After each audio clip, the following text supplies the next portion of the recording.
Hey guys, it's me Hunter. Today is Thursday, July 9th, 2026, and it is about 4:30 in the afternoon.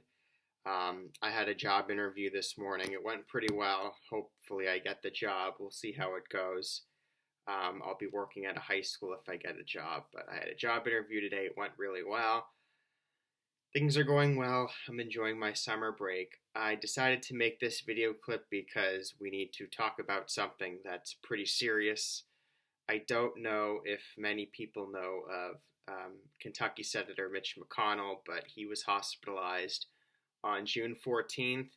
We haven't really heard too much of him since then, that he was apparently found unconscious and was rushed to the hospital, whereas his wife, I think, traveled to China shortly thereafter to meet with the prime minister, which raises a lot of red flags and a lot of question marks. A lot of people are speculating on Mitch McConnell's health, especially since his office is refusing to give details on the senator's health. A lot of people are calling on his resignation, even though his current term is set to end in January.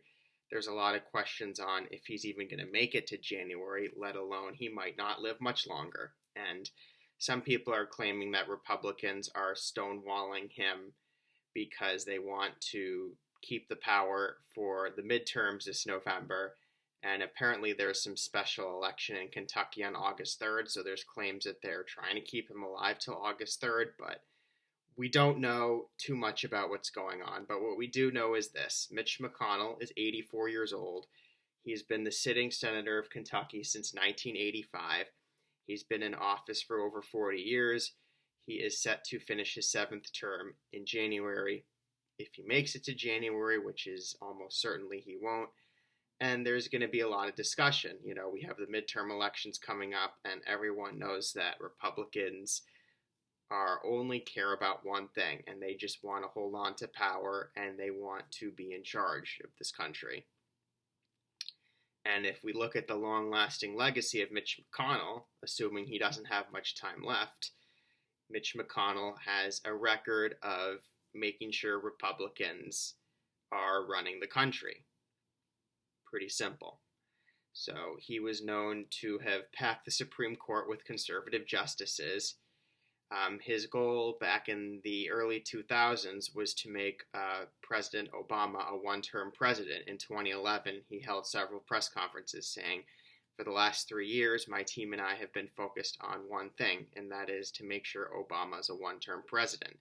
And we all know that Obama won re-election against Mitt Romney back in 2012. So what did Mitch McConnell have to do? Well, he was responsible for blocking Obama from appointing a liberal justice. So as you know, during Trump's first term, there were 3 conservative justices that were placed onto the Supreme Court during Trump's first term. Mitch McConnell blocked Obama from successfully appointing a liberal judge just so that he could get more conservatives on the court. So he's known for doing that.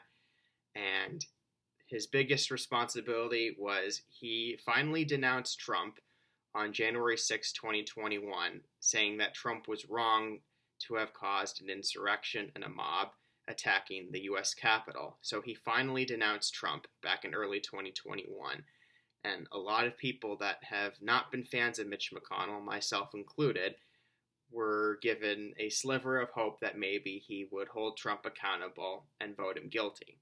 Well, a month later, he said that Trump was guilty, but decided to not vote him guilty anyway. He said that Donald Trump was indeed responsible for the January 6, 2021 Capitol insurrection, but he decides to let Trump off the hook because, of course, his long-lasting legacy is party over country, whereas many Republicans like Dick Cheney and Liz Cheney and Mike Pence, a lot of hardcore conservatives, finally came to their senses and said, country over party.